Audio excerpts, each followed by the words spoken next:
Quero compartilhar a palavra do Senhor com você.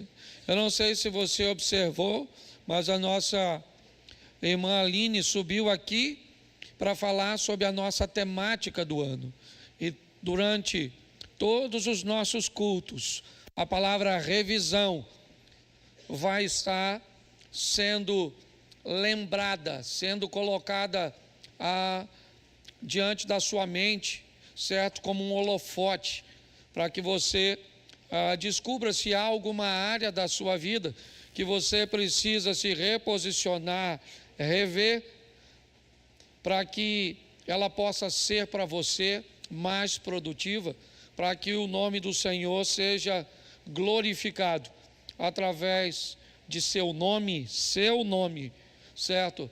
Através de seus negócios, através de sua família. E eu quero trazer uma palavra que talvez deveria despertar, não apenas em Davi, mas em muitos de nós, a visão de uma necessidade de revermos algumas coisas. Nós não gostamos muito de processos de mudanças, porque às vezes, se nós mudarmos, nós vamos perder algumas regalias. Às vezes não gostamos da mudança, porque se você mudar, você pode perder alguns privilégios. Muitas pessoas têm dificuldade de olhar para si mesmo.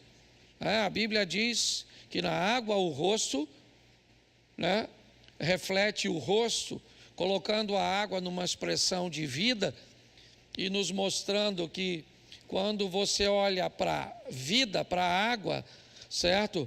Ela deve mostrar a você mesmo.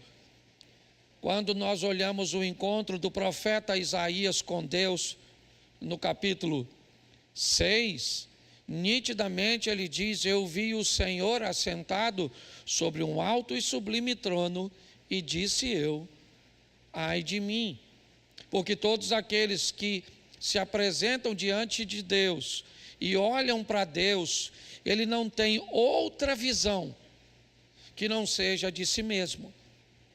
Todas as vezes que você conseguir apenas olhar os outros, isso indica quem é que está ao seu lado.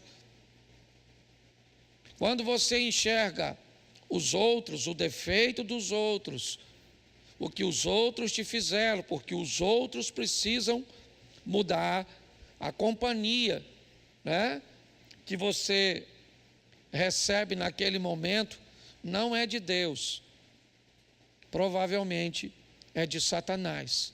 Satanás que tem o hábito de mostrar a vida dos outros para você, porque a falha dos outros pode justificar a sua não mudança. Na presença de Deus, Deus nunca vai mostrar o outro para você, a não ser se for num propósito de ajuda, de contribuição. Por isso, se você só consegue enxergar os outros, se sempre o temperamento dos outros, o que os outros estão fazendo, seria melhor você trocar de companhia, porque na presença de Deus não lhe interessa ninguém mais senão você. Na presença de Deus, você olha para si mesmo e diz: eu vou morrer porque estou diante do Santo, do Todo-Poderoso. Então, nossa proposta num ano de revisão é fazer com que pessoas olhem para si mesmo, porque se elas conseguirem enxergar a si mesmo e tomar decisões, em fazer revisões, a vida vai melhorar, porque instituições, elas não têm problemas, não, família não tem problema, empresas não têm problema, a estrutura, a igreja, não tem problema. Quem tem problema são pessoas, pessoas são problemáticas, é assim que funciona, e às vezes é difícil, quando aquilo que estamos fazendo está envolto em boas intenções, em coisas que parecem agradáveis. E é isso que eu quero mostrar a você hoje. Minha proposta, eu sei que às vezes as pessoas têm um pouquinho de dificuldade de leitura bíblica, então deixa eu te mostrar um pano de fundo daquilo que eu quero expor a vocês. No livro do profeta Samuel, a partir do capítulo 2, uma crise sacerdotal está abatendo aquele povo. A postura de Eli, que já era idoso, diante de seus filhos como sacerdotes, era muito ruim. Os rapazes, os filhos de Eli, eles se posicionavam muito mal diante das coisas sagradas de Deus. Os exemplos que ele oferecia para aquela comunidade eram horríveis. E talvez, pela idade avançada de Eli, ele já não tinha muita resistência para corrigir essas coisas, ou talvez fosse negligente mesmo. Mas inevitavelmente, a banalização das coisas sagradas para Ófni e Finéias, que exerciam também uma função de sacerdotes, iria trazer consequências drásticas para aquela família, para aquele povo. Era só uma questão de tempo até Deus, que é bondoso, longânimo, amoroso, levantar a sua mão e exercer justiça sobre aquilo que não precisava ter acontecido. Não há nenhum registro de Satanás agindo. Você pode dizer, pastor, o Velho Testamento não tinha esse hábito de conferir autoridade a Satanás. Eles evitam, né? Eles oferecem todos os créditos. Se o espírito era mau, mesmo sendo mau, ele é da parte do Senhor. Quando nós olhamos para o Velho Testamento, é mais ou menos isso que vemos. Porém, inevitavelmente, as consequências viriam. E a partir do capítulo 4, elas vão chegar. O que acontece agora é mais uma batalha entre filisteus e o povo de Israel. E mais uma vez, Israel perde, ou os hebreus perdem a batalha para os filisteus. Mas dessa vez foi um pouco diferente. Dessa vez, algumas coisas vão tomar um vulto muito maior. Não é apenas uma perda, não. É verdade que eles perderam uma pequena batalha, sim. Voltam para casa meio entristecidos, querendo culpar a Deus, porque alguém precisa ser culpado num ambiente de caos. Alguém precisa ser responsabilizado porque um casamento está acabando. Alguém precisa ser responsabilizado porque uma empresa está falindo. Alguém precisa ser responsabilizado porque um crente está se desviando.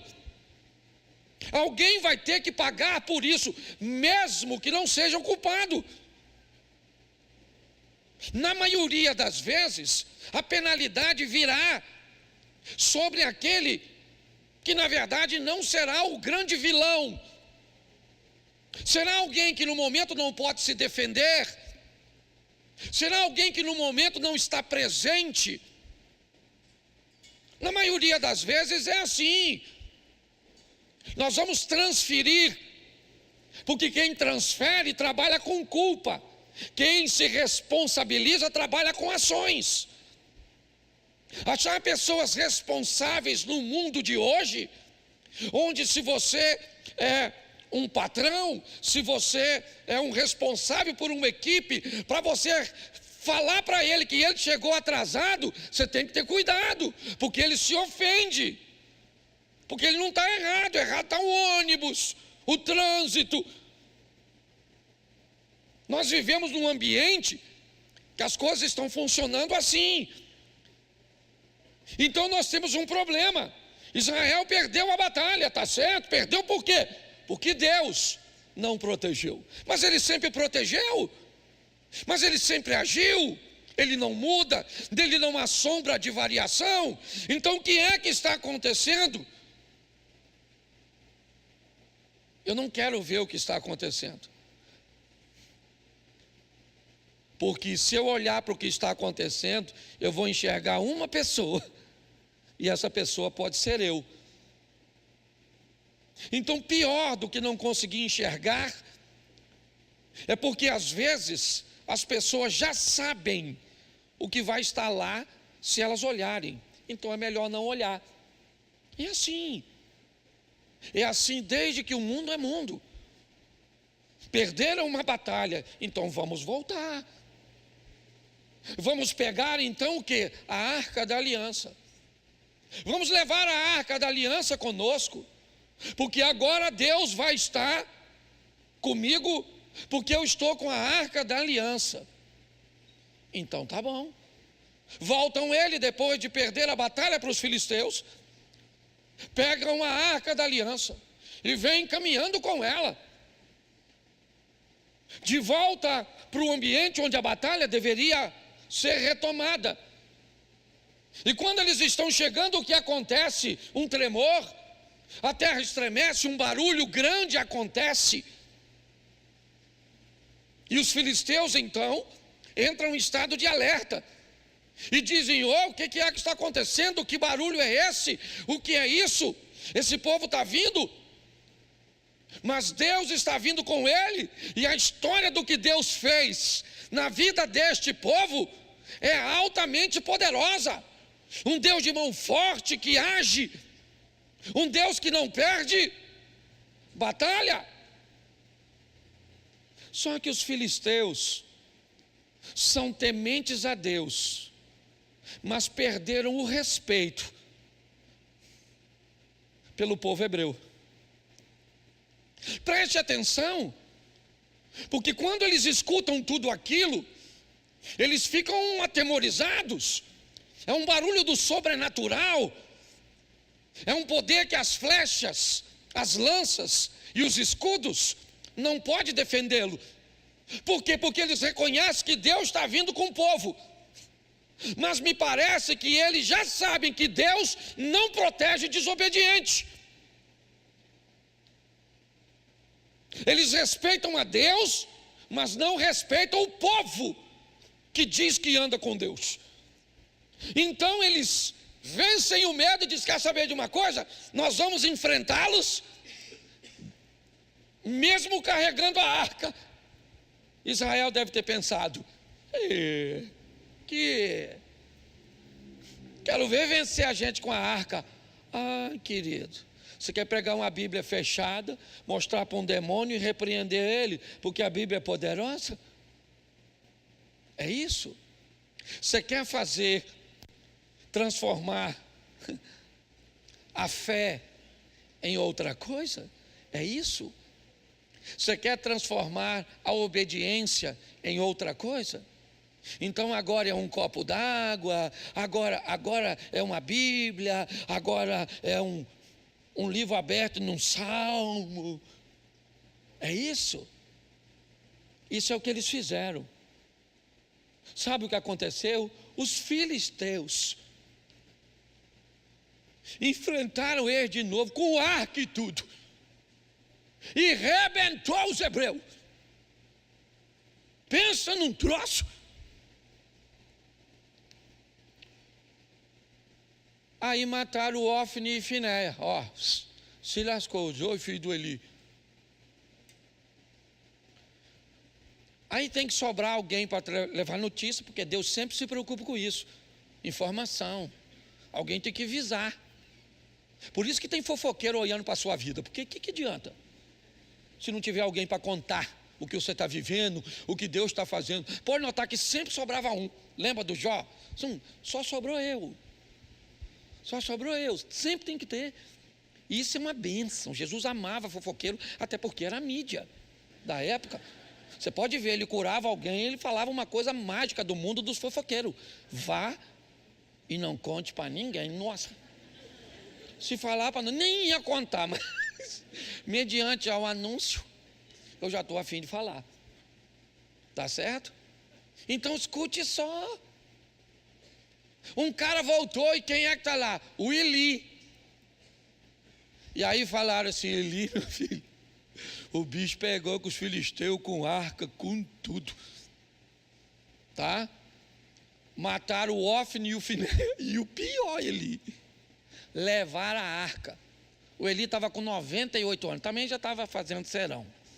Certo? 98 anos, a cadeira virou para trás, ele quebrou o pescoço. Pastor, está tudo isso na Bíblia? Tá, meu filho. Se você gosta de fofoca, lê a Bíblia.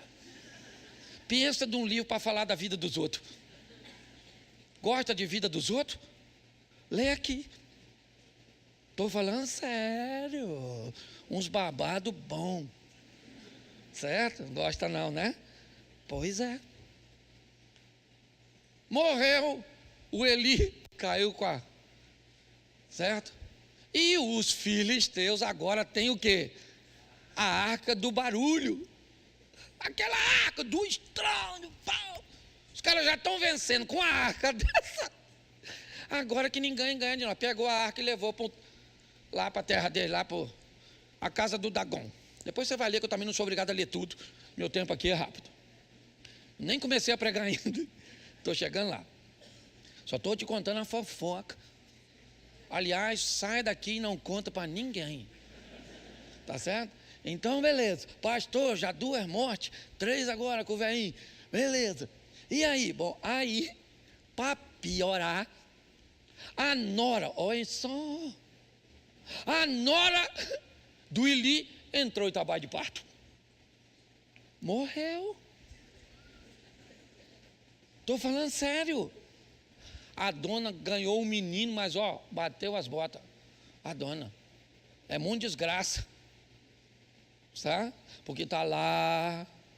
Lembra? Deuteronômio está lá, lembra? Se atentamente ouvir a Deus e os mandamentos seus e obedecer. Você lembra quantos versículos tem esse capítulo? 60 aí? Qual é o texto? Agora eu vou fazer questão de abrir, até porque eu também não lembro. Então eu vou dar aquela impressão de que eu sei. Acha para mim aí, é 28? Deuteronômio, é isso? É 28 ou não? 28 ou 30? 28. Tem quantos versículos? Quantos versículos? 60 aí? Dá para botar aí, irmão, já que não botou nada até hoje? Tem assembleano aí, ou ex-assembleano. Para não ficar só nas minhas palavras, bota o texto. Se vocês ouvirem atentamente a voz do... O negócio é se. E se não se? Se lasca. Se vocês... Essa tradução foi até legal, porque já botou a culpa logo em nós. Se vocês ouvirem atentamente a voz do seu, tendo cuidado de guardar todos os seus, que hoje lhes ordeno o Senhor, exaltará sobre todas as... Vamos ler, que hoje, vamos lá. Se ouvirem a voz do Senhor, seu Deus, sobre vocês virão, e os alcançarão todas. Preste atenção aqui nesse texto. O texto sugere: pare de correr atrás das bênçãos e viva de uma forma que as bênçãos saiam correndo atrás de tu. As bênçãos que vão te alcançar. Você não está correndo atrás da bênção. Você que fala com a bênção: espera aí que eu estou aqui resolvendo com a outra bênção que chegou primeiro. Entra na fila que eu estou sendo abençoado demais. Tem gente se lascando demais porque está escutando o chifrudo que veio fantasiado, porque já está no carnaval. Fantasiado de anjo de luz. O Satanás já está aí, tempão sambando, certo? Você está rindo de tu. Escute só, verso 3. Bendito vocês serão, e bendito vocês serão. Então preste atenção, a bênção não está no lugar, ela está em você. Onde você for, você vai prosperar. No campo, na cidade, dane-se com o Lula, com o Bolsonaro, dane-se. Dane-se. Tá certo? Vamos embora aqui que eu estou ficando nervoso. Verso 4. Bendito será o fruto do seu filho, fruto do ventre. Se seu filho é ruim, é porque você é ruim, miserável. Se você for obediente aos seus filhos, o fruto do seu ventre será bom. E o fruto da sua terra, o fruto dos seus animais, benditos serão as vossas crias de vaca. Tem criador aí, sabe a bênção que é? Tem um montão de vaca. Quando nasce um boizinho, dá até uma dor no coração. Quanto mais nasce fêmea, mais se tem. Oh meu Deus, vai ler a Bíblia. Versículo 5. Bendito será o seu isso de cereais e bendita será a sua. Isso aí, geladeira, despensa, sei lá. Troca aí. É só se adaptar para hoje. Versículo 15. Porém, se não deres ouvido à voz do Senhor, revisão, entendeu? Deixando de cumprir todos os seus estatutos que hoje lhe, então virão sobre vocês e os alcançarão todas essas. Deixa essa palavra aí. Hoje é quase um terror.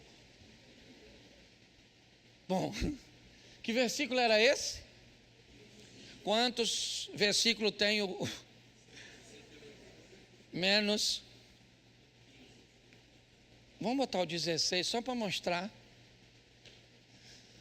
Maldito vocês serão na cidade, maldito vocês serão no campo. Então não tem, bicho, para onde ir. Tem gente que diz assim: pastor, tudo que eu faço está errado. Pastor, não acerta em nada. Tem alguma coisa que precisa ser revista. O grande problema é que o versículo que começa falando de bênção só tem 14 versículos de bênção. 54 são de maldição. Você consegue entender isso? Então esse negócio, essa conta não vai fechar. É nesse ambiente que esses caras estão. Mas vamos voltar para os filisteus aqui agora. A arca está lá com eles. Sim ou não? Para eles a arca é poderosa. Colocaram a arca como um despojo de guerra na casa do seu Deus. Provavelmente porque eles entendiam que aquilo era um artefato de um Deus poderoso, sim ou não? Eles botaram a arca da aliança do lado da imagem de um Deus que eles acreditavam que era Deus, o que indica o respeito que eles têm. Mas eles vão aprender a mesma lição que os crentes aprenderam. Eles vão aprender que Deus não é amuleto, que com Deus não se brinca, que Deus não divide o espaço dele de Deus com ninguém, que Ele é o Todo-Poderoso, o princípio e o fim e pronto. Então eles começam a ter problemas, que eu não quero nem narrar, mas se você conhece, você sabe o que são. Problemas seríssimos. E eles resolvem abandonar aquela arca. Mas aquela arca trazia a presença de Deus, mas não trouxe a presença de Deus para os crentes, mas não trouxe a presença de Deus para os infiéis, vamos dizer assim, para os filisteus, nem hebreus nem filisteus. Então que Deus é esse que não abençoa nem os hebreus nem os filisteus? Um Deus que está buscando verdadeiros adoradores, um Deus que está buscando alguém que o leve a sério, que não vem com essa historinha de tentações, de dificuldades, não. Um Deus que reconhece todas as limitações humanas, que sabe de todas as coisas, mas que disse que ninguém recebe uma tentação maior do que possa suportar. Um Deus que disse que estaria conosco todos os dias, inclusive hoje, que você está desempregado, inclusive hoje que você enfrenta um câncer, inclusive hoje que você está numa situação que não tem nem como ir à igreja. Então eles devolvem, eles entregam, abandonam a arca, que é retomada, que é colocada no local reservado, e que fica lá durante um bom tempo. E aí então entra a história do Davi, o filho mais novo de uma família de 8 homens, um menino improvável, um pastorzinho de ovelhas, que ninguém dava nada por ele, se torna um herói militar nacional, faz com que uma transição de monarquia seja feita, deixando a família de Benjamim representada por Saul e sendo transferida para ele, pertencente à tribo de Judá. Está certo? Davi enfrentou suas guerras, suas batalhas, venceu a grande maioria delas, é verdade, perdeu algumas, porque a vida é desse jeito. Mas agora ele tem uma ideia muito legal. Ele quer tirar a arca da aliança e levar para Jerusalém. Davi é um cara que está a fim de honrar a Deus, pode ter certeza disso. Segundo o livro do profeta Samuel, capítulo 6, coloca na tela, verso 1. Mas uma vez Davi reuniu todos os escolhidos de Israel, em número de 30.000.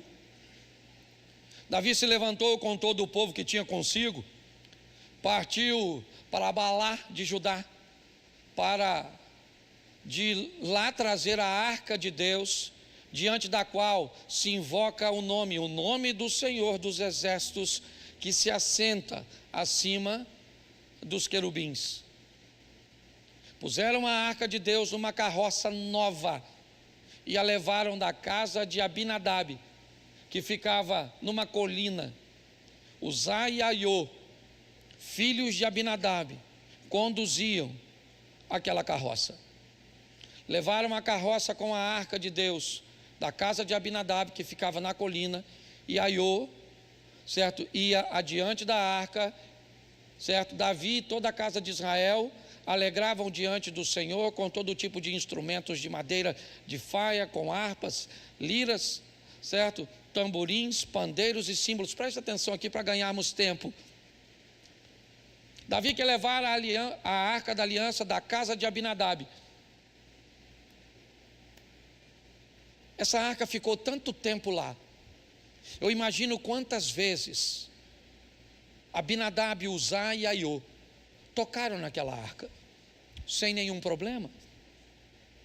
A arca estava lá, eles tinham acesso. Até que Davi, o rei Davi, deseja levar a arca da casa de Abinadab para Jerusalém, um ato extraordinário. Jerusalém, a cidade santa, cercada pelas montanhas de Sião, um lugar extraordinário. Vamos levar, mas vamos preparar uma grande festa, está aí.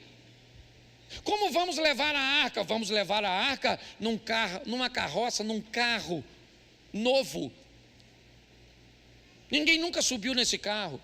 Os bois que vão conduzir o transporte são bois que nunca foram usados para outra finalidade, porque o propósito é oferecer uma carroça nova, novinha, porque para Deus entregamos sempre o melhor. O melhor boi é o que vai puxar a carroça. Por quê? Porque a intenção de Davi é magnífica. Ele só precisa rever que tipo de gente ele tem perto dele.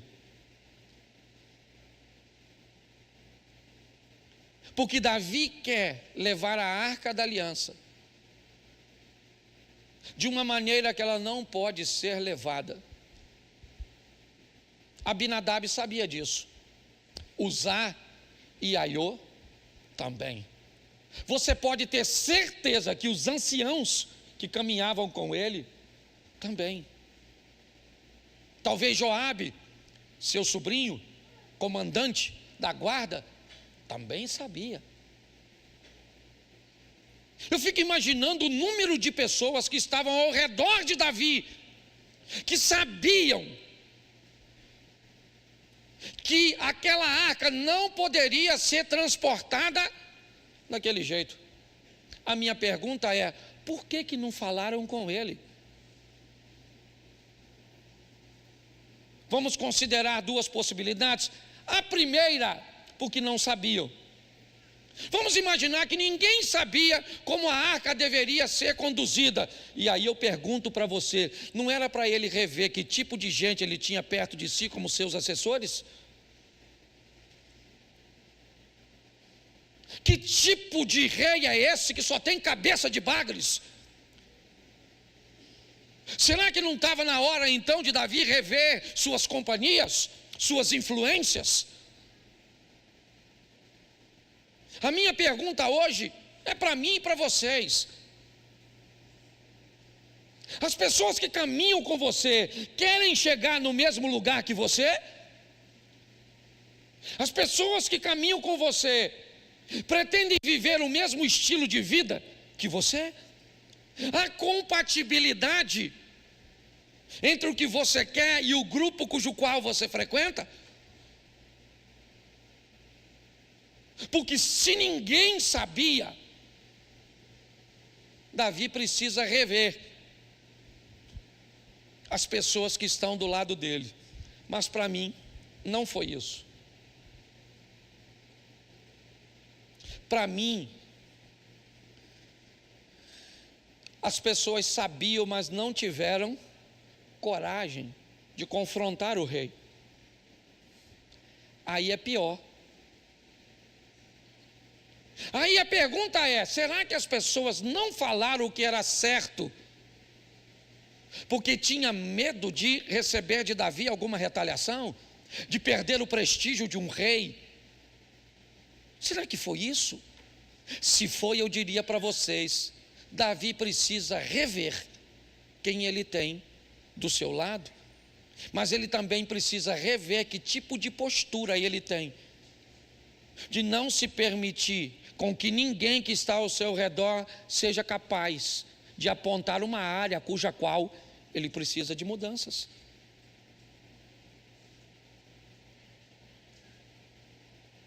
Tem gente que não muda, e não muda porque todas as vezes que alguém fala que há necessidade de uma mudança, ela rejeita qualquer tipo de observação, porque rever, olhar para si mesmo, pode não ser uma boa coisa naquele momento. Um cara está morto, sabe por quê? Porque Davi pensou que sabia de tudo.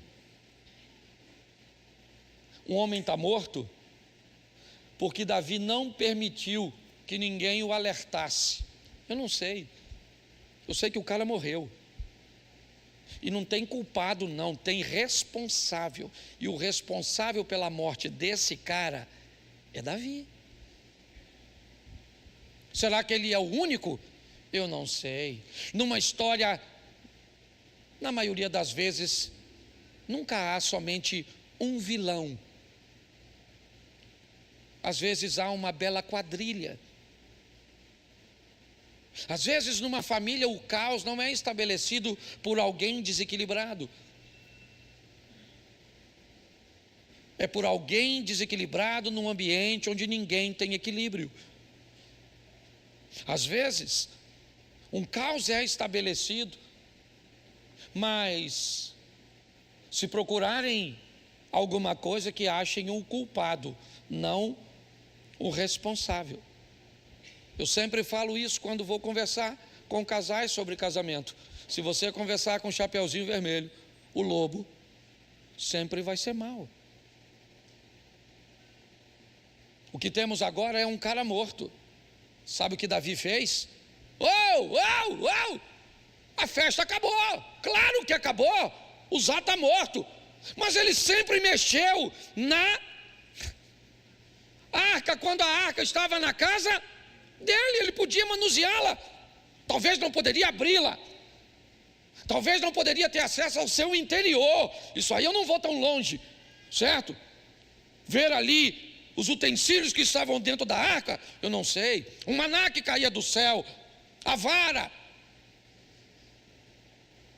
mas ninguém morreu na casa dele. Será que ele não morreu porque não teve coragem de falar com o rei? Mas o rei não poderia matá-lo? Poderia, claro que poderia, porque Potifar poderia ter matado José, sim ou não? Porque os irmãos poderiam ter matado José, mas por que não matou? Porque Deus era seu refúgio e sua fortaleza. Quando olhamos, é isso que vemos. Agora a festa acabou. A arca precisa ir para a casa de alguém. E o Davizinho está com medo de levar a arca da aliança para a casa dele. Então vamos mandar a arca para a casa de alguém. E esse alguém é Obed-Edom, que para mim não teve escolha, Eliezer. Quem está mandando a arca aí é o rei. Então eu imagino o Obed-Edom.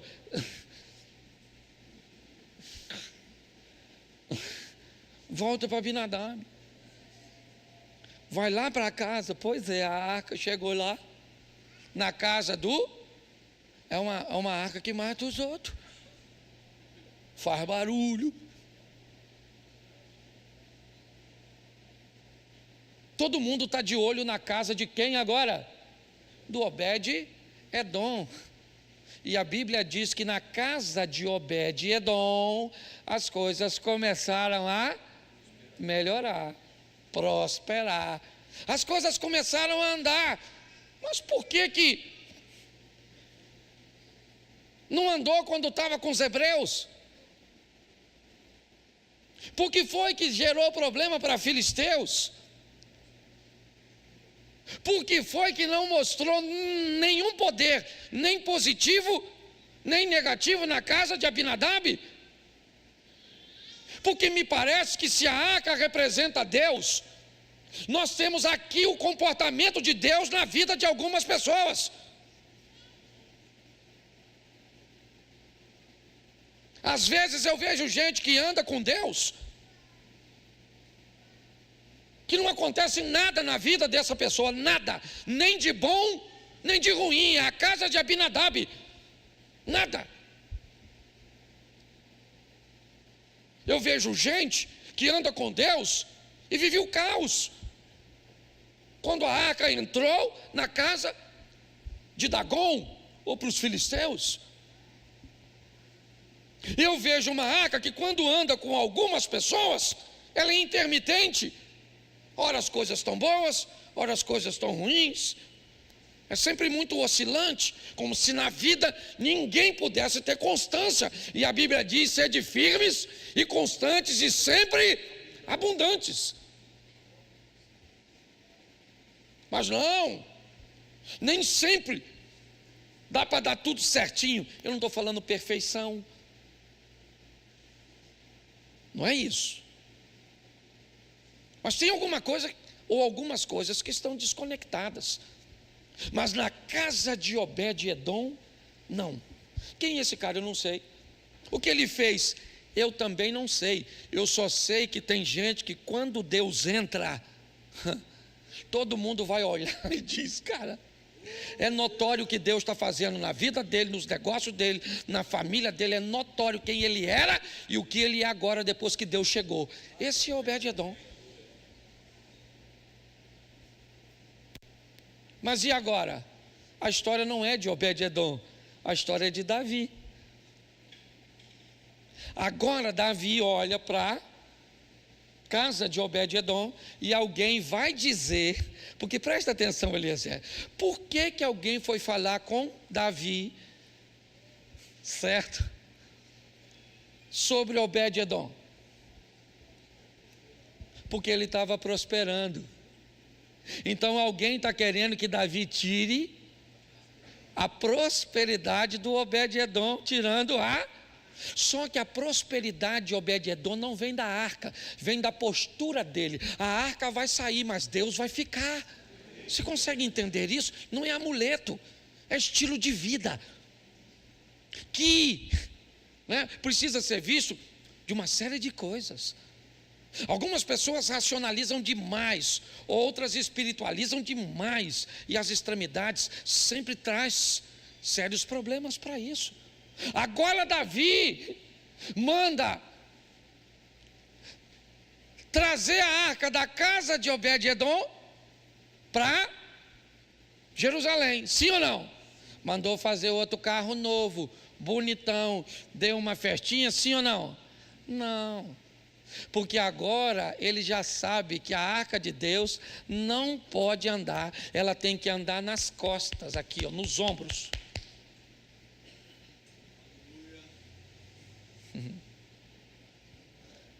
Você quer carregar Deus no coração, né? É isso? Lá, a gente fala coração, mas você entendeu aí. E as emoções, como é que funciona? Quando elas não estiverem muito boas? Deus não é para carregar, é responsabilidade. Você já ouviu dizer, às vezes eu sinto como se tudo estivesse nos meus, porque é aqui que se carrega a responsabilidade, não é aqui. Deus é a maior responsabilidade que temos. E Deus é para carregar nos ombros, é coisa séria. Não é para colocar em ambiente estável, que se sacudir pode cair. Não podia. A arca da aliança tinha que ir nas costas do sacerdote, porque se um desse, o outro dava um amparo. A arca não era para bicho carregar, era para gente carregar, gente que pensa, que era capaz de fazer um ambiente corretivo, onde o outro em algum momento podia estar tropeçando. Você acha que durante a caminhada da arca, nos ombros, um dos homens não poderiam tropeçar? Mas quando está na cabeça de quem pensa, nos ombros de quem pensa, nos ombros de quem raciocina, aqui nós somos uma igreja, e dá para todo mundo ter vida certinho o tempo inteiro? Não, mas Deus está aqui, porque enquanto tem alguns vacilando, tem outros de joelho, clamando, intercedendo, você está entendendo? E amanhã vai revezar, aquele que hoje estava de pé, amanhã pode estar abatido, mas aquele que estava abatido, hoje está de pé, porque fui sustentado pelo outro que estava orando ontem. Quando olhamos para isso, vemos o que? Um rei que aprende. A arca chegou em Jerusalém, sim ou não? Sim. Mas para chegar lá, Davi teve que fazer uma revisão. Você quer chegar, filho? Você quer viver o incrível, o extraordinário? Vê se Deus não está no seu coração, ao invés de estar nos seus ombros. Vê se você não anda buscando culpado, ao invés de responsável. Dá uma olhada, é um ano de fazermos isso. Não estou chamando a atenção da igreja não, porque estou pregando para mim. Minha mulher falou comigo, Cláudio, onde está sendo as fontes daquilo que você está trazendo para a gente? Está ouvindo quem? Tá? Eu falei, eu leio e ouço muita gente, mas é Deus falando comigo. Reveja, Cláudio, reveja. Vamos rever nosso casamento, vamos rever nossa postura como pais, vamos rever nosso ministério, vamos rever as nossas finanças, vamos rever o tratamento que estamos dando aos nossos pais. Vamos rever isso. Vamos pegar Deus e colocar nos ombros com responsabilidade, entendendo que a arca não era para ser carregada por um só, era por 4. Eu acho que vale a pena irmos para casa refletindo um pouco sobre isso. 2024, o ano da revisão. Posso ouvir um amém da igreja? Amém. Mas, é isso mesmo? Vou terminar cedo hoje. Podia pregar de novo. Certo? Mas eu quero que você fique de pé e feche seus olhos.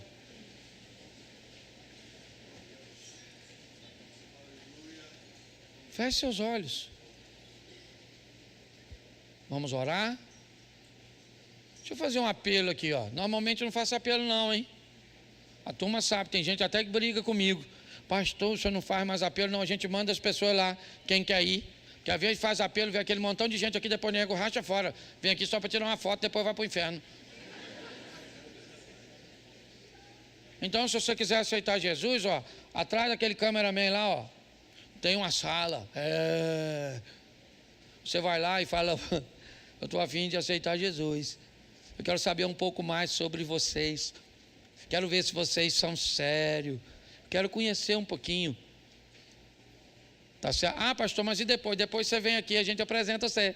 Mas primeiro a gente precisa ter certeza se você está afim. Dá uma revisada, é isso aí. Sangue de Jesus tem poder. Olha o inimigo furioso, olha, querendo envergonhar o pastor, tocando um... Quase que eu danço. Comigo é assim. Olha. Isso, segura aí, varão. É você, meu filho? Não, é porque é meu filho, da família.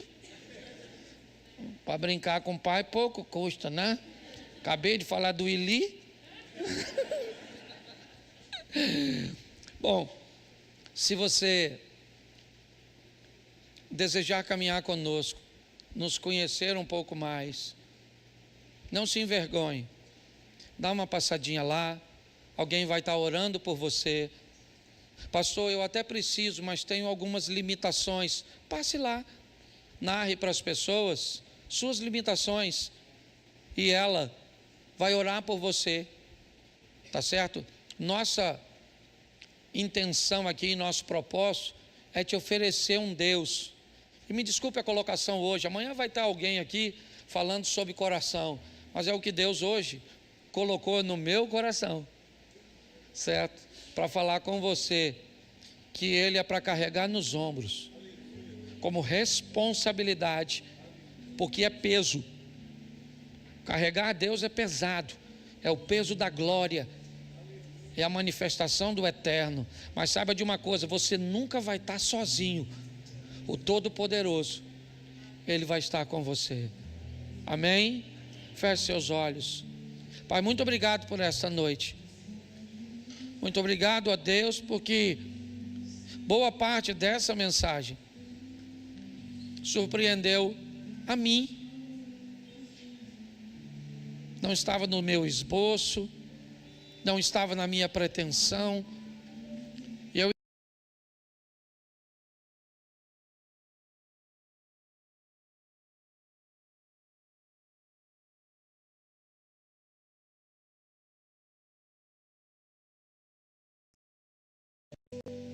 Muito obrigado pelo projeto. Toma cada um de nós e que este seja um ano de realmente um divisor de águas, onde não usamos uma frase de promessas, mas usamos uma frase pesada, uma palavra pesada, a palavra revisão. Continua falando conosco, dê mensagens, ó Pai, para todos aqueles que subirão aqui para falar. Elvis, que prega aqui, que está conosco.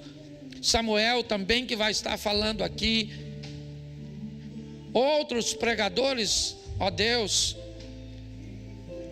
de fora e daqui da igreja. Usa-os, ó Deus, para falar ao nosso coração sobre um ano de revisão que mudará a nossa vida para sempre. Leva-nos aos nossos lares, guardado por tuas boas mãos poderosas, em nome de Jesus.